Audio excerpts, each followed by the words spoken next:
Hi YouTube. Today I'm going to show you how to clean and do some basic maintenance on a Vogelzang pellet stove. Some of the tools that we're going to need today are 5/16 socket and a 1/4 inch socket. I use these nut driver, screwdriver tools, some type of brush to clean up inside the passages. I have a flexible brush that will attach to a regular drill. This will be used to get up inside the chimney. The vacuum I have is an ash specific vacuum. You will also need a Phillips head screwdriver.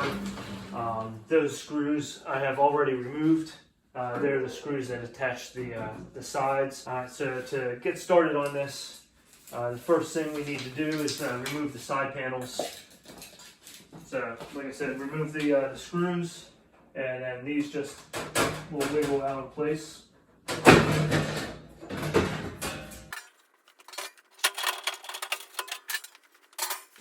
We should also unplug it.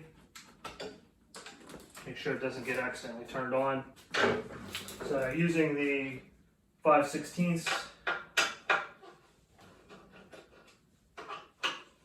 there is a little door on the side. Remove it without tearing the gasket.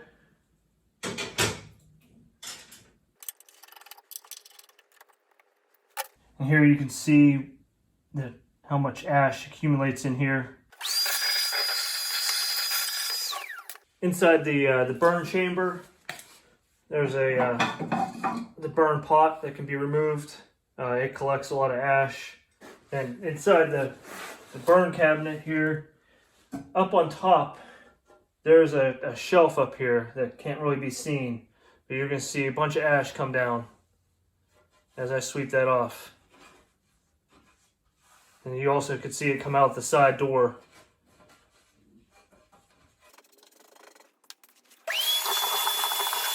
I'm going to try to get any buildup off the sides. Anything that's in here is going to act as an insulator, so then your heat is going to end up going up the chimney and not out into the room. For cleaning your glass, just a slightly damp paper towel. Real gently wipe the soot off of it. On this side, we have an exhaust fan. It's held in place with 8 or so 1/4 inch screws. Just take your screwdriver and pull those out. Be careful with the gasket here, not to tear it. And the fan can be set down to the side here. Inside this compartment is going to be real dirty also. The fan blades can also be gently brushed.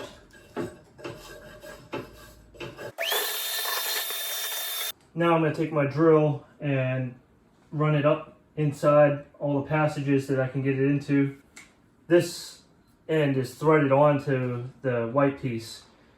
It's held in place with a locking screw, but you don't want to put the drill in reverse ever. So make sure you always run the drill in a forward direction, or else you may spin the brush end off of this, and then that'll be stuck inside of your wood stove somewhere.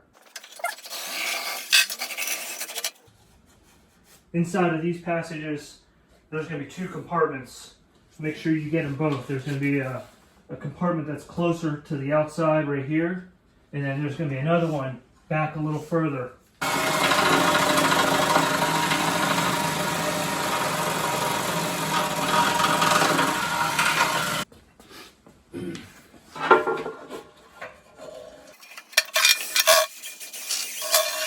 I'm going to go in through the ports in the fan housing. On the bottom of the flue is a catch that will catch any soot that makes it into the flue and it'll drop down and fill up a little container. Now I will pass the drill and brush up the flue. This will improve how the flue works and also reduce the chance of any type of fire happening in there too. So in these longer runs of flue pipe, the brush kit comes with an extension. So you can put one piece of brush up into there, then screw the next one on. Here you can see how the exhaust blower and the flue will come together. Another important part to clean out is going to be this horizontal run coming back to the flue itself. It's going to be difficult to video this, but I'm going to want to get this cleaning brush back into there and get that scrubbed out as best as I can too. Now I'm going to reassemble the exhaust fan, place the screws back in. So just slide it back into place. Use caution with the gasket. Line your holes up. The trick is not to tighten any of them all the way until you get them all into place. Next, I'm going to reinstall the side door and its gasket. Once the flue is all cleaned out and brushed up through, the next step is to go outside and clean from the outside in. And then that way the entire flue pipe is clean. Don't forget to put the cap back on the bottom of the flue. The side panels then can be reinstalled. They need to go in at a slight angle. Get the top, there's tabs that need to go in place. Get the top tab into place and then bring the bottom back in.